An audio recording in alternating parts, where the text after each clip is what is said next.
Yo, if you are just tuned in, you are tuned in to the Kenny D Show, where we highlight entrepreneurs, hustlers, and stars. And today we got a true star and a hustler in the building, the one and only Rashad Ali, doing it big right here on the Kenny D Show. So, your podcast, the R&B Show podcast, what is up with that? How did you start the podcast for all of us R&B lovers?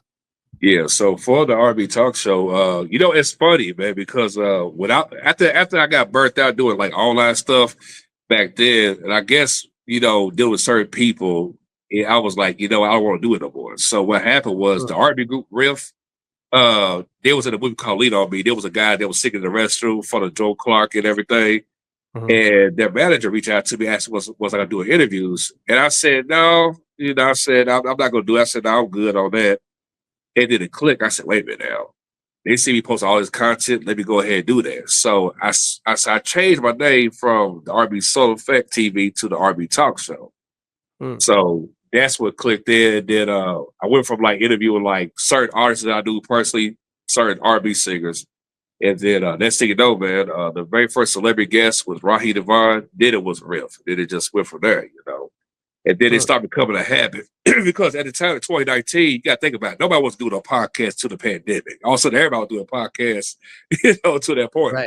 Right. So I went for like 20 something. I think it was like 27 interviews by the end of 2019. Man, the pandemic, brother, dude, I was like rolling.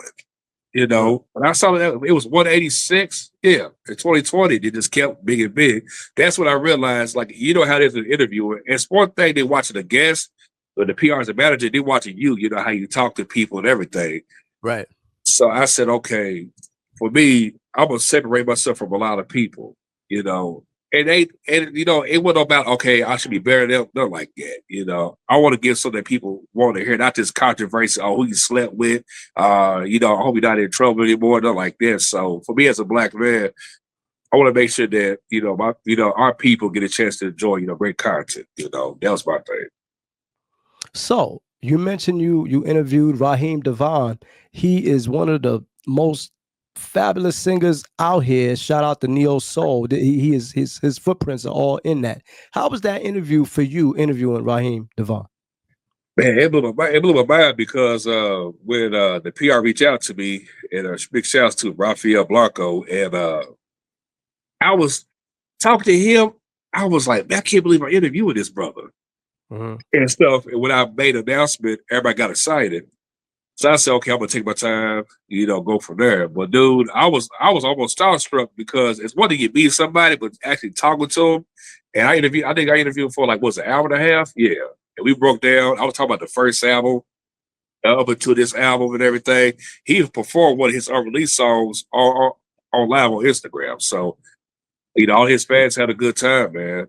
And that's what kickstarted having more celebrities coming through. That interview just went from there. So for those people out there doing podcasts who maybe they've given up, maybe the first month, first 2 months, or maybe even the first year, they haven't seen any results.